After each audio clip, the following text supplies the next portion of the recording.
Give them the little things that make a big difference. Come to any Mattress Firm during our dollar drive to help a foster child in your community.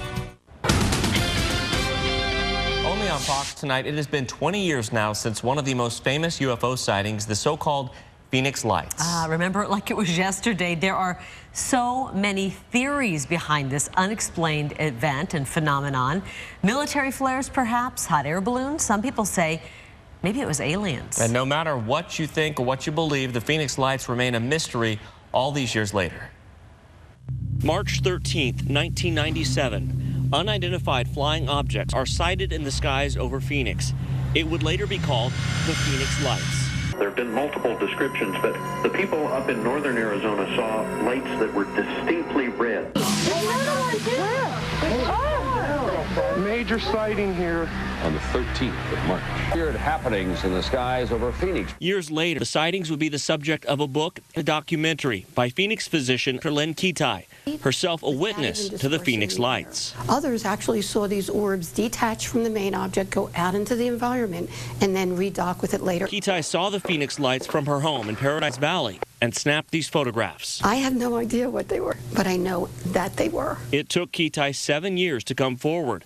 Those who first talked about the lights suffered because of it. One of the shining stars of the Phoenix Lights mass sighting investigation was then Councilwoman Vice Mayor Frances Emma Barwood. I didn't know anything about it at first until May. Former Phoenix Councilwoman Frances Barwood now lives in Prescott, but 20 years ago, she was the first public official to draw attention to the Phoenix Lights when she asked about the sightings at a city council meeting. I asked if anybody knew what this object was and could they check into it.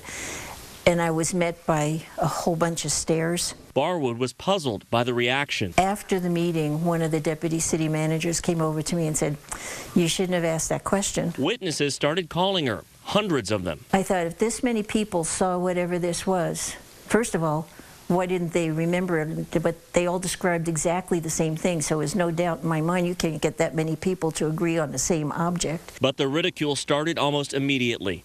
This cartoon was published by the Arizona Republic. It shows Barwood with a light switch on her forehead, an I Love UFOs button on her jacket.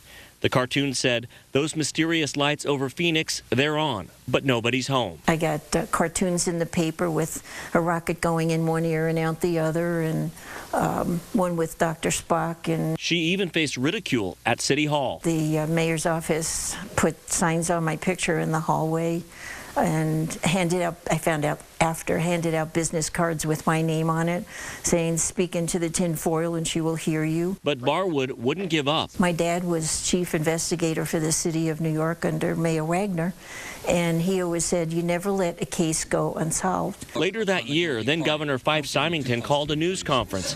An aide dressed as an alien walked out to the snickers of a few reporters in the room. Now, this just goes to show that you guys are entirely too serious.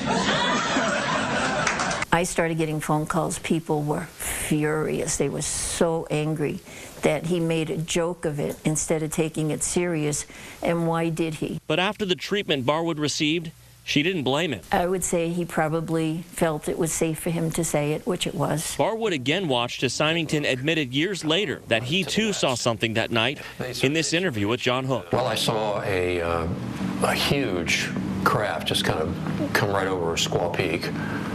That was, it was just breathtaking. But what were the Phoenix Lights? Barwood still doesn't know, but would like to. If other planets are inhabited and they're more advanced than we are because they didn't spend time fighting and all that stuff, then I'd like to know. To date, it has never been reenacted or explained. In the meantime, investigators like Dr. Kitai will keep looking for answers. We need to address it, accept it, and study it so we can find out who's driving these things as well as move forward in our own evolution.